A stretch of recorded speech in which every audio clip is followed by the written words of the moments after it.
করি ভালো আছো। তো সামনে আমাদের সেমিস্টার পরীক্ষা, তারই ধারাবাহিকতায় আমি আজকে তোমাদের যে পার্টটা শুরু করছি, নাম হলো দেখো ন্যারেশন। নাম কি? ন্যারেশন। এই ন্যারেশনের উপরে আমি 3টি ক্লাস পোস্ট দিয়েছি ইউটিউবে। আশা করছি তোমরা সেই ক্লাসগুলো দেখে তোমাদের প্রয়োজনীয় নোট নিয়ে তোমরা সমস্যার সমাধান করে যাও। তো আজকে আমি শুরু করছি দেখো ন্যারেশনের আরেকটি অংশ, ইন্টারোগেটিভ সেন্টেন্স। কিভাবে ইন্টারোগেটিভ সেন্টেন্সকে আমরা ডাইরেক্ট থেকে ইনডাইরেক্ট করতে পারি।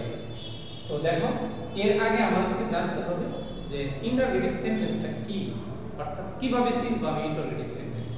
যে ইন্টারোগেটিভ সেন্টেন্স কিন্তু দুই ভাবে শুরু হয়। একটা অক্সিলারি ভার্ব দিয়ে শুরু হয়, যার উত্তর আমরা ইয়েস অর নোর মাধ্যমে পাই। আরেকটা হলো ডাব্লিউএস কোশ্চেন দিয়ে শুরু হয়, যার উত্তর পুরো অ্যানসারটাই আমাকে লিখতে হবে। যেমন হোয়াট ইজ ইউর নেম, তোমার নাম কি, রহিম বা করিম আমাকে বলতে হবে। আবার যদি অক্সিলারি ভার্ব দিয়ে শুরু হয়, তার অ্যানসার ইয়েস অর নো, যেমন are you student, yes or no. তাহলে এটা চেনার আরো সহজ উপায় হলো সেন্টেন্সের শেষে প্রশ্নবোধক চিহ্ন থাকে। প্রশ্নবোধক চিহ্ন থাকলেই আমরা বুঝবো সেটা কি ইন্টারোগেটিভ সেন্টেন্স। আর ইন্টারোগেটিভ সেন্টেন্স যখন আমি ডাইরেক্ট থেকে ইনডাইরেক্ট করব, তখন কিন্তু সেটা অ্যাসার্টিভ সেন্টেন্সে পরিণত হবে, অর্থাৎ সেন্টেন্সের শেষে আর প্রশ্নবোধক চিহ্ন থাকবে না, সেটা হবে কি অ্যাসার্টিভ সেন্টেন্স। তাহলে আমরা শুরু করি। দেখো, আমি একটা উদাহরণ লিখি এখানে, যে he said to me are you ill, are you ill. দেখো, এটা হলো আমার কি সাহায্যকারী ভার্ব, অর্থাৎ অক্সিলারি ভার্ব দিয়ে শুরু হলো। এই সেন্টেন্সকে যদি আমি ইনডাইরেক্ট করতে যাই, তাহলে আমার রিপিটিং ভার্ব, অর্থাৎ রিপিটিং ভার্বটা পরিবর্তন করতে হবে কি দিয়ে? আস্কড। এটা পাস্ট টেন্স, সেইড, এইজন্য আস্কড হলো। আর যদি সে থাকে তাহলে আস্ক, এটাও আবার কি হবে? প্রেজেন্ট টেন্স হবে। তাহলে দেখো, আমরা আগেই করেছি ইনভার্টেড কমার ভিতরে থেকে কি রিপিটেড স্পিচ, বাইরের অংশের ভার্ব কি রিপিটিং ভার্ব। তাহলে দেখো, হি asked me, ইনভার্টেড কমা উঠে ইফ বা ওয়েদার বসে। যদি ডাব্লিউএস কোশ্চেন না থাকে তাহলে কি বসবে? ইফ বা ওয়েদার। তাহলে আমি লিখলাম হলো ইফ। আচ্ছা, এখন হলো যদি আমার রিপিটিং ভার্ব, অর্থাৎ রিপিটেড স্পিচের মধ্যে সাবজেক্টের আগে যে সাহায্যকারী ভার্ব থাকে, ইনডাইরেক্ট করার সময় সেটা সাবজেক্টের পরে চলে যায়, অর্থাৎ সেন্টেন্সটা অ্যাসার্টিভ হয়ে যায়। তাহলে এখানে পারসন কি আমার সেকেন্ড পারসন। যদি রিপিটেড স্পিচের সেকেন্ড পারসন থাকে, তাহলে ইনডাইরেক্ট করার সময় রিপিটিং ভার্বের অবজেক্টের পারসন হয়। তাহলে দেখো, এখানে অবজেক্ট কি আছে? মি, মিড সাবজেক্ট কি আই, মিড সাবজেক্ট কি আই। তাহলে এখন দেখো, আমার ভার্ব আবার যদি রিপিটিং ভার্ব পাস্ট টেন্স থাকে, রিপিটেড স্পিচের ভার্ব পুনরুক্ত পাস্ট টেন্স হবে, অর্থাৎ এম ইজ আর থাকলে ওয়াজ আর হবে। যেহেতু আই হলো সিঙ্গুলার নাম্বার, সেহেতু ভার্বটা আমার কি হবে? সিঙ্গুলার হবে, ওয়াজ। বাকি অংশ বাকি হলো কি? হ্যাঁ, ইল। আর প্রশ্নবোধক পরিবর্তে ফুল স্টপ বলবে। তো প্রিয় শিক্ষার্থীরা, দেখো আমি আবার বলছি যে অক্সিলারি ভার্ব দিয়ে যদি শুরু হয় কোনো ইন্টারোগেটিভ সেন্টেন্স, সেই সেন্টেন্সকে ডাইরেক্ট থেকে ইনডাইরেক্ট করার সময় প্রথমে রিপিটিং ভার্বের সাবজেক্ট বসে রিপিটিং ভার্ব পরিবর্তন হবে আস্ক বা আস্ক দ্বারা, পাস্ট টেন্স এজন্য আস্ক হয়েছে। রিপিটিং ভার্বের অবজেক্ট বসছে, ইনভার্টেড কমা উঠে ইফ বসছে, রিপিটেড স্পিচের সাবজেক্ট দেখো বসছে, অর্থাৎ ইনভার্টেড কমার ভিতরে সেকেন্ড পারসন থাকলে রিপিটিং ভার্বের অবজেক্টের পারসন অনুযায়ী পরিবর্তন হচ্ছে। অবজেক্ট আছে মি, মিড সাবজেক্ট আই। তারপরে দেখো আমার এখানে কি আছে?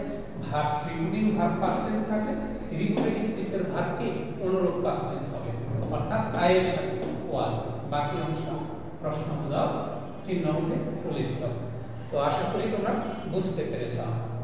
আবার যদি ইন্টারোগেটিভ সেন্টেন্সে ডাব্লিউএস কোশ্চেন থাকে, এখন ডাব্লিউএস কোশ্চেন তোমরা চেনো কিনা সেটা কিন্তু একটা বিষয়। ডাব্লিউএস কোশ্চেন গুলো what, how, who, whose, whom, which, এগুলো হলো আমার ডাব্লিউএস কোশ্চেন। তো ডাব্লিউএস কোশ্চেন যুক্ত ইন্টারোগেটিভ সেন্টেন্সকে যদি আমি ডাইরেক্ট থেকে ইনডাইরেক্ট করতে যায় তাহলে দেখো আমার কি হবে, দেখো হি said to her, দেখো how are you, দেখো একটু পার্থক্য। দেখো এখানে রিপিটিং ভার্ব আমি আগেই বলেছি ইন্টারোগেটিভ সেন্টেন্সে asked দ্বারা পরিবর্তন হবে।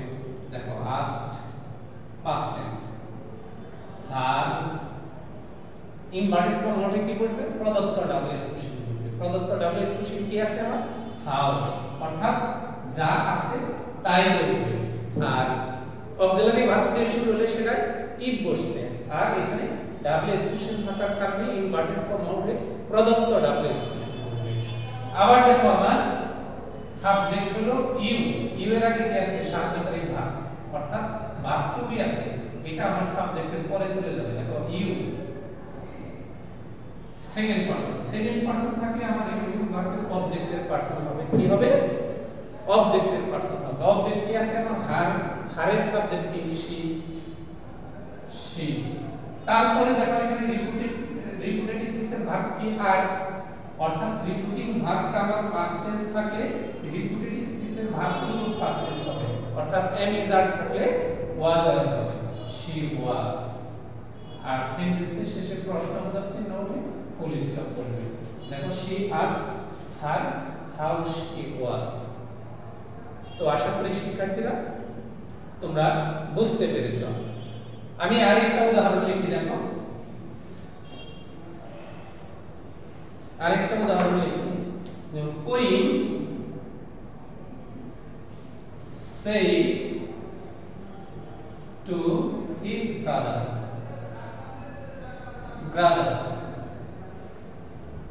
খেয়াল করো, where are you going? করিম তার ভাইকে বলল তুমি কোথায় যাচ্ছ। তাহলে দেখো এখানে আমি নিয়ম অনুযায়ী রিপিটিং ভার্বের সাবজেক্ট করি। দেখো রিপিটিং ভার্ব কি দ্বারা পরিবর্তন হবে, asked দ্বারা পরিবর্তন হবে, asked দ্বারা পরিবর্তন হবে। রিপিটিং ভার্বের অবজেক্ট his brother, দেখো his brother। ইনভার্টেড কমাতে কি বসবে, প্রদত্ত ডাব্লিউএস কোশ্চেন। প্রদত্ত ডাব্লিউএস কোশ্চেন কি আছে আমার এখানে, where আছে, দেখো where। এখন খেয়াল করো এই যে সাবজেক্টের আগে আমার সাহায্যকারী ভার্ব আছে, অক্সিলারি ভার্ব, এটা সাবজেক্টের পরে চলে যাবে।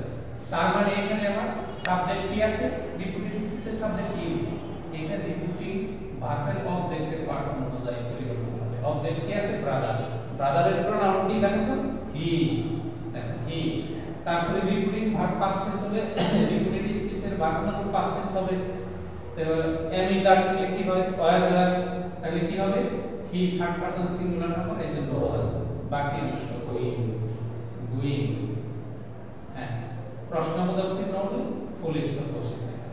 দেখো আমি আরেকবার বলছি যে ডাব্লিউএস কোশ্চেন দিয়ে যদি ইন্টারোগেটিভ সেন্টেন্স শুরু হয় সেই সেন্টেন্সকে ডাইরেক্ট থেকে ইনডাইরেক্ট করার সময় রিপিটিং ভার্বের সাবজেক্ট বসে, রিপিটিং ভার্ব পরিবর্তন হয় ask বা asked দ্বারা। এখানে সেই past tense, asked past tense হয়েছে। রিপিটিং ভার্বের অবজেক্ট বসবে, ইনভার্টেড কমা এর প্রদত্ত ডাব্লিউএস কোশ্চেন বসবে।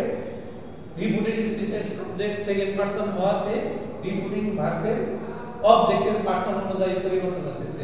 ব্রাদার হি, ব্রাদারের প্রোনাউন হি। এম ইজ আর থাকলে ওয়াজ আর হয়, এখানে he third person singular number, এজন্য সিঙ্গুলার ভার্ব হয়েছে ওয়াজ। বাকি অংশ গোয়িং, প্রশ্নবোধক চিহ্ন উঠে ফুল স্টপ বসেছে। তো প্রিয় শিক্ষার্থীরা আশা করি বিষয়টা তোমরা বুঝতে পেরেছো।